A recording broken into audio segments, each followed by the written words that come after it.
Hi, so let me welcome you for the video tutorial on module 2.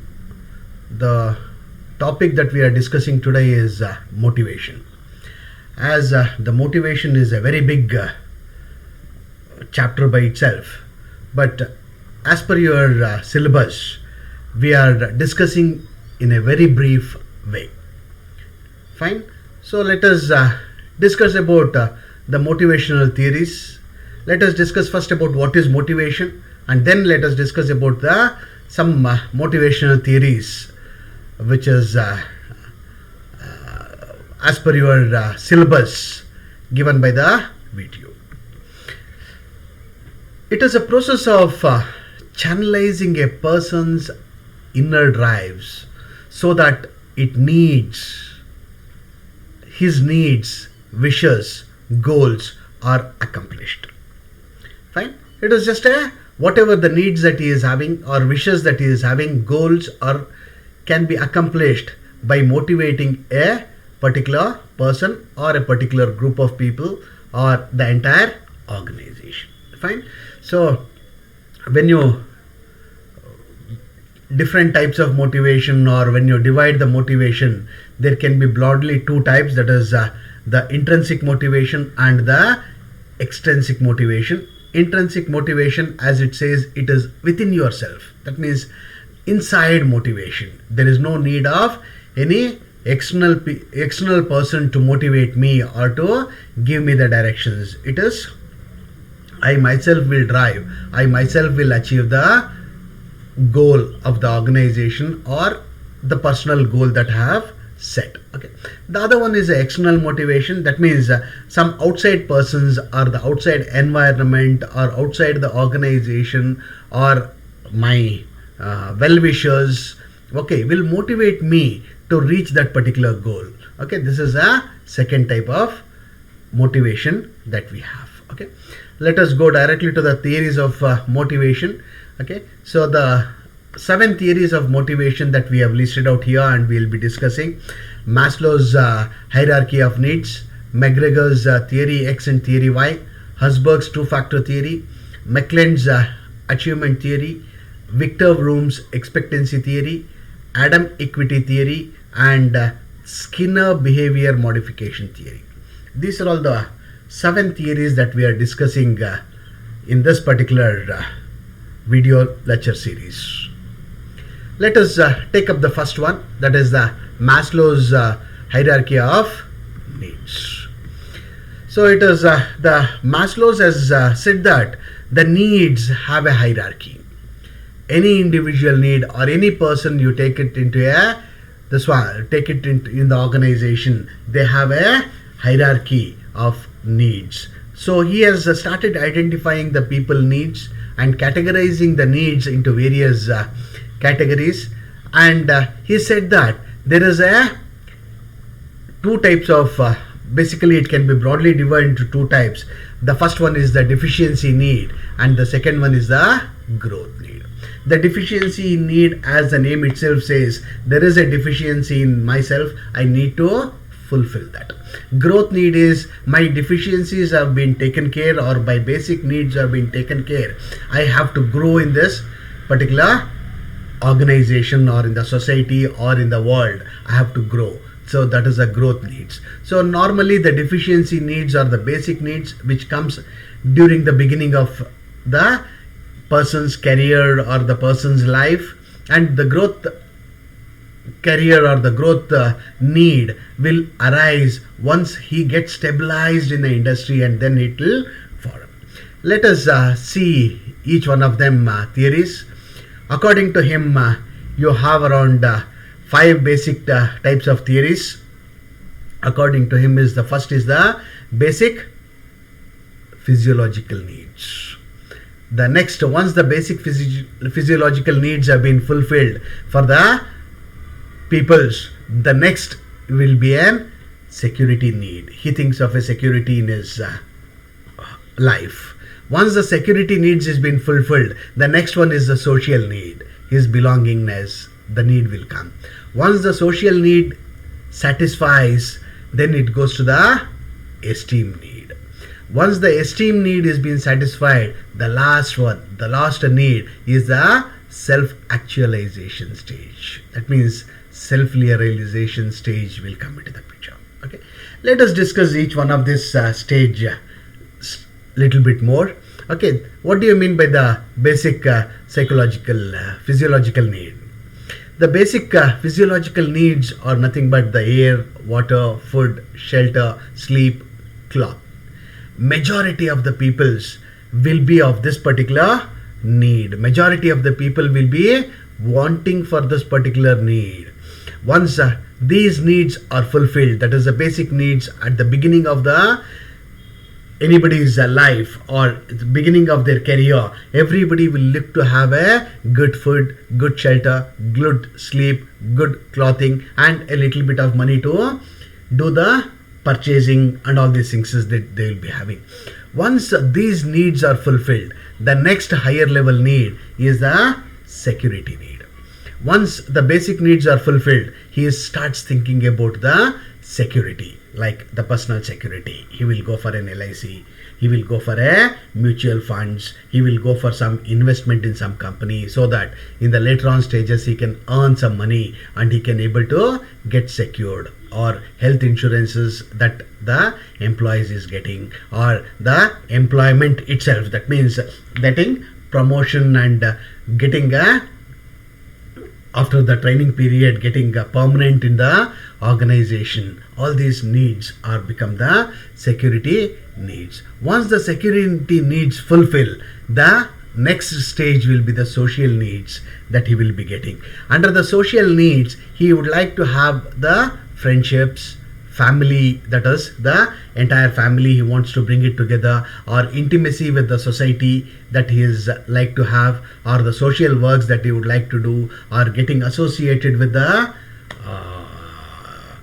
community based organizations. Okay, all these things are the social needs, where he wants to be with the people, or he wants to go with the people, and he wants to get recognized with the community. So those needs will come into the picture. The next is the esteem needs. It is once he reaches to a stage of social needs, his esteem needs come into the picture, where the prestige, feeling of accomplishment, that is, I have done so much of thing, I have done this one, I have done that one, this is my capacity, and this is what I could able to do. That is the esteem needs. Okay, the peoples who come to this stage is slightly lesser. So most of the peoples will be stick to the first two needs, that is the basic physiological need and the security needs. Only a part of them will come to the social needs, and very few will come to the esteem needs. And out of that, very few peoples will go for a self-actualization stage. That is the last stage of the motivation that a person can get, is the self-actualization stage. Okay, there are various pros and cons for this particular module which they have, which the Maslow's has been given, because there is no distinct division that he is having between the each and every stages that has been given. So it will be very difficult for a person to identify himself whether he belongs to the security need or the social need, or the social need and the esteem needs. That differentiating them is bit difficult for an individual person. And the security needs, the some people's bear throughout their life, they will be in the security needs itself. They cannot jump to the social need, or they may not jump to the esteem needs at all. They may get stuck to either the security needs or the social needs. That is the last stages that they will be getting in. Okay, so this model have definitely, even today it is working, but to some extent, to some area where you can able to apply this particular motivational needs for the employees, right? The self-actualization is nothing but a self-fulfillment. That's what I said. It is the last stage that a person can get, where everything is fulfilled, where everything is done. He says that as per my knowledge, or as per my experience, I have done the best in my life. That is what is the stage, the self-actualization stage. He realizes himself there. He realizes and says, yes, as a person belong to this particular community or with this particular cadre of work, I have done the best in my life. That is what he says. The one best example that you can able to see at the self-fulfillment stage is the APJ Abdul Kalam. He always used to say that whatever the work that you do it with the self-esteem. Do it with a fulfillment of the job. Job fulfillment is very essential. When you can able to do it, definitely you can reach to a higher level in the organization. Right? So next we'll go to the next theory that you have is the McGregor's theory X and theory Y. Here the McGregor's has given all the peoples will can be categorized into two types, that is either the theory X or theory Y. There can be only, that is in the society, there can be only two types of peoples, either the theory X peoples or theory Y peoples. He has said what is meant by the theory X. Let us see. Theory X peoples are the one who are the human being who dislike work. They don't want to work. They wanted to simply sit idle or come do the punch of 2 times. That means in punch and the out punch. Nothing should be done. They should be idle. No boss should tell the work to him. Nobody should give him a job. He should go and sit at a place. He should do the daydreaming and then go out. That is what the kind of people who are under the theory X. Employees must be forced to work. That means in this particular category, the employee should force them to work, or the individual monitoring should be there, or the individual work assignment has to be given for them so that they can able to do the job. Human being wishes to be directed. That's what I said. It is individual direction has to be needed. Individual supervision has to be done. Otherwise, they try to escape from the job. They try to hide from the job so that they need not have to work at the workplace. Okay, that is the category X people. The category Y peoples are opposite to this. That is the physical and mental effort as natural as play or rest. They never bother whether it is a physical work or a mental work, or whether it is a tough work or a easy work. They have to think that I have come here, I have to play well, let me play well. Or I have come here, I have to take rest, let me take rest well. So here the peoples will adopt themselves to the situation. There is no need of anybody's control over here. That is, they can able to self-direction of the peoples will be there in this particular category of theory Y. Okay, rewards improve the achievement. Here, whatever the rewards that you give it for the employees, definitely they will achieve more in this particular period, and they will accept the responsibility. The peoples will be ready to accept the responsibility. If you say that there is a work, 10 people will say yes, I can able to do it. That is the kind of peoples who will be categorized or who will be under theory Y. People's potential is only partially utilized here. They have a huge potentiality to work, but partially it has been utilized in this particular theory Y. So he says you can categorize the people based on the theory X or the theory Y, and based on that the organization has to decide how the directing should be, how the monitoring should be, how the motivation should be, how you have to motivate the peoples, or how you have to give the directions to the people, how you have to extract the work from the people has to be decided based on the whether they belong to the theory X or theory Y. Okay, we'll go to the next theory. It is Herzberg's two-factor theory. Here also he said that two factors are very, very important that you have to identify with respect to each employee, and based on that two factors the people should try to utilize or try to maneuver the peoples, or to try to get the works done by the people. According to him, he says the first category is a hygiene or maintenance factors. That means whatever the works that you are having or whatever the facilities that you are having in the organization, either it is a hygiene factor or it is a maintenance factor.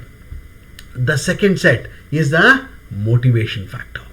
You also have other factors, that is motivation factor. Hygiene factors or maintenance factor, or it is a motivation factor. That's why he says it is a two factors. There may be people belong to these two factors.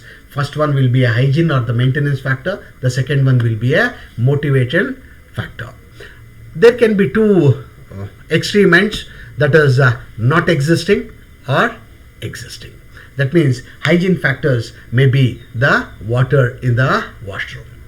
Hygiene factors may be the hand wash in the washroom. Maintenance factor is the cleanliness in the corridor. Maintenance factor or the cleanliness in the organization. Okay.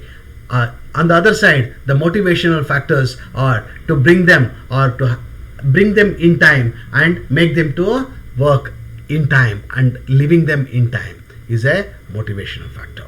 Otherwise, motivational factor is increase the pay factor or the bonus that you are giving. All these things are the motivational factors for an employee. So he says either it is existing or it is not existing or existing. There can be two types that you have. So he says the people who are working in a hygiene factors, or the people who are under the hygiene factor or the maintenance factor, will have a dissatisfaction if it is not existing.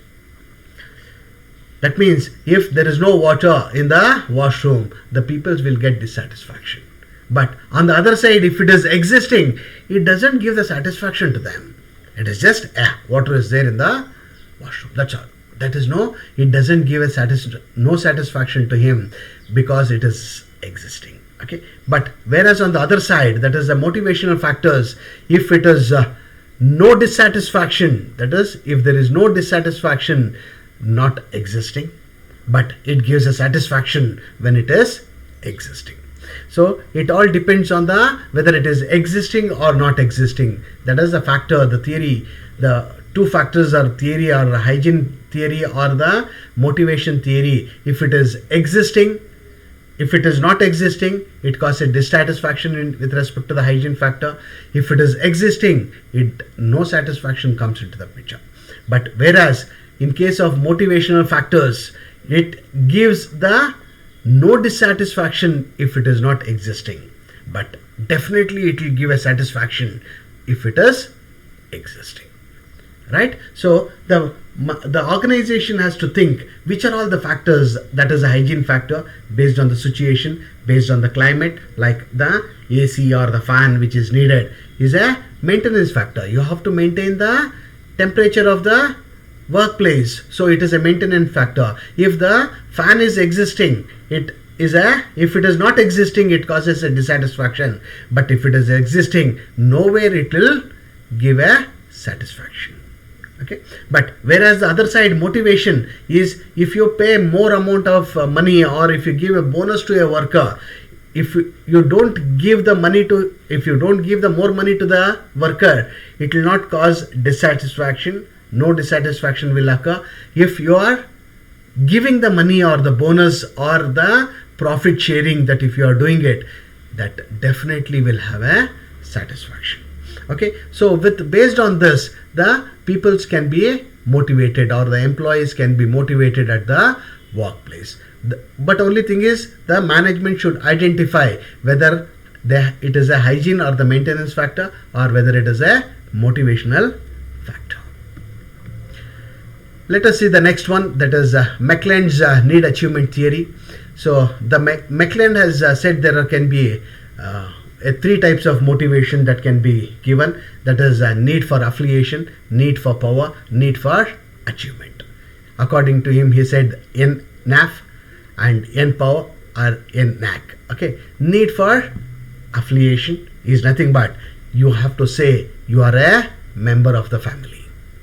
Once you say the member of the family, that creates a bonding within the family. That creates a welcome to the group of family. Welcome to the group of our institution. That means you are making them, that also you can see whenever the new cricket player playing in a IPL 2020, Okay, they will be given a cap and they will make them to welcome into the particular group. That gives an affiliation. Okay, that gives him then affiliation. N power. N power is nothing but the power which is being given by the power which is being given to the individual person based on his performance. Okay, if he can able to do the bowling as well as batting, he will be a middle order person, or he can able to do both. And if he can able to hit sixers very easily, or if he can able to swing the bat and can hit sixers, he will be promoted at a higher order. Or an achievement is nothing but I have to be consistent in that. I have to be doing it repeatedly again and again. I have to do that so that I can able to achieve my goal, or I can achieve my organization. So under this particular theory, the peoples will try to make utilize of affiliation, power and achievement of the peoples, and try to motivate them to rise in their work atmosphere or at the workplace. Right? Let us see the next one, that is a Victor Vroom's expectancy theory. Here the particular person is expecting something. The people will be motivated to do things to reach the goal if they believe in the world of that goal, and if they can see that they do well, help them in achieving it. That means you fix a goal for him and you expect that particular person to do it. When you expect that particular person to reach that particular goal, we normally say that is a benchmark that has been fixed. So when you can able to achieve that particular goal, you will be seen as a factor of force that you are giving it. Okay, so the Vroom says that the force, that is the achievement force, will come through the valiance and the expectancy. Okay, the valiance and the expectancies are the three factors, or the force, valiance and expectancy are the three factors under which the expectancy theory works. Force is the strength of a person's motivation.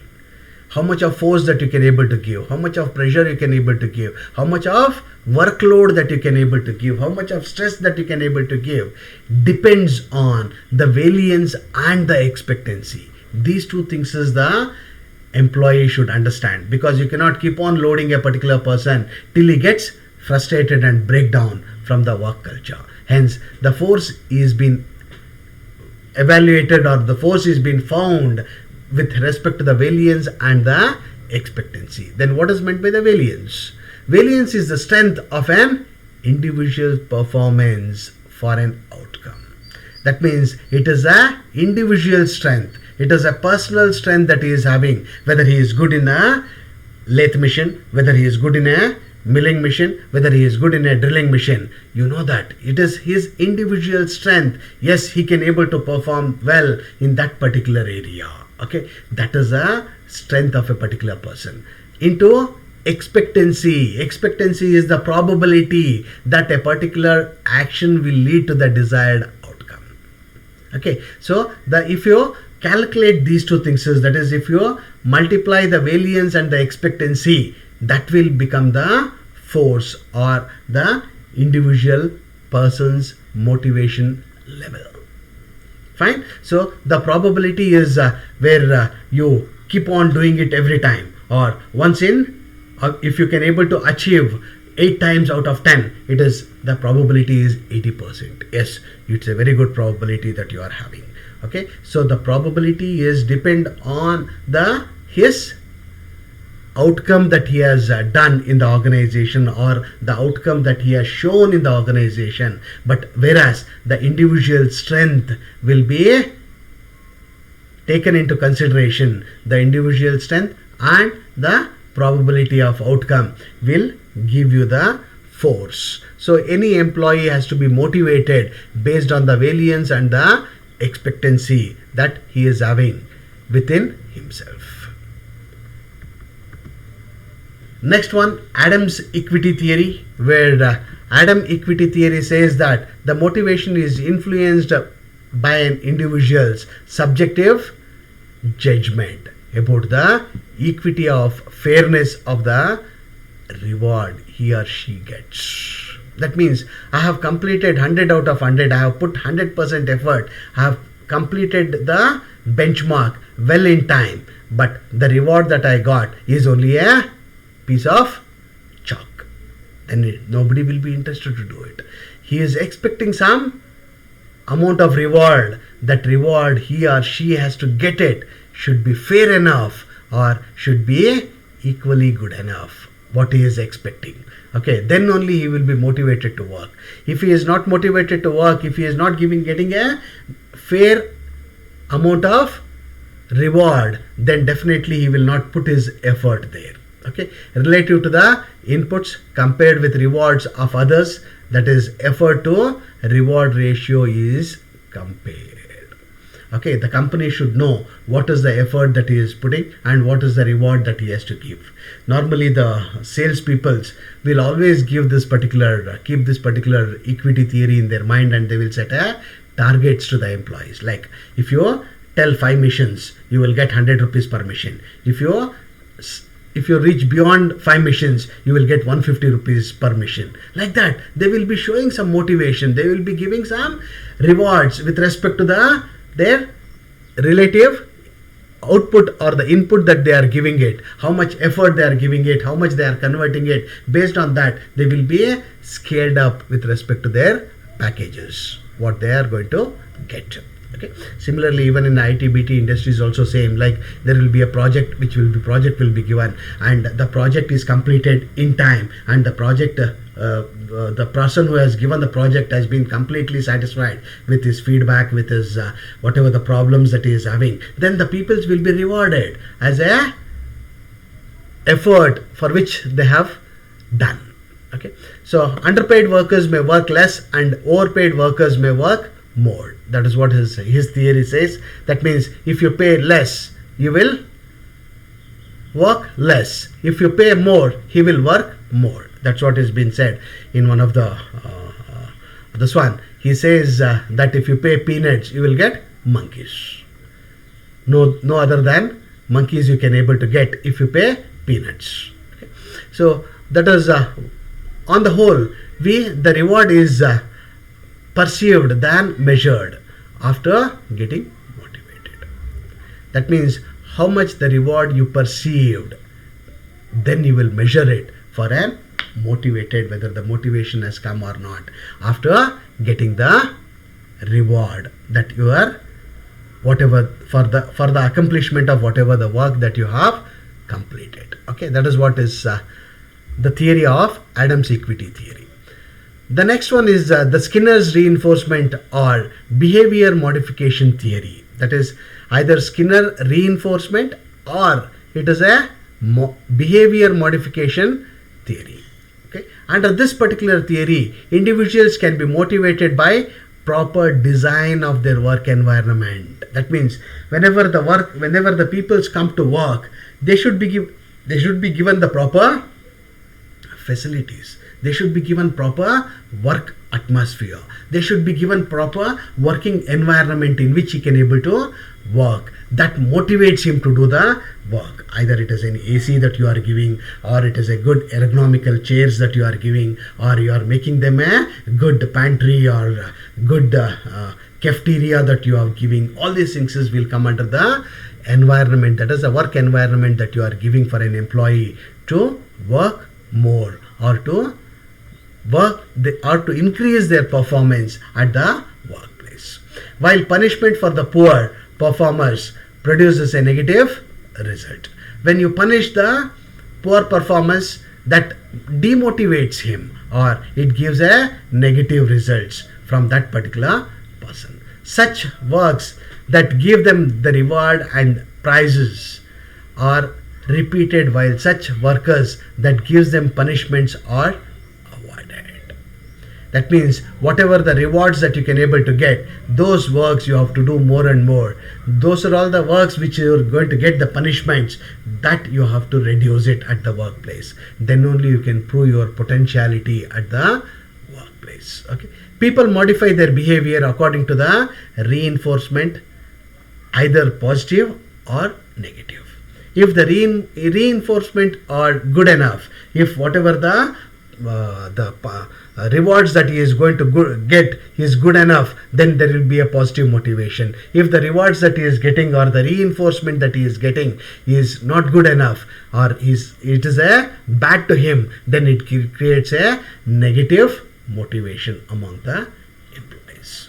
So here he says the particular person, his work that he is having, or what is the kind of uprise that you are giving, or what is the kind of punishments that you are giving, or what is the kind of identifying the person's work and motivating them is very essential at this particular stage. That is what is the Skinner reinforcement or behavior modification theory. You have to modify the behavior.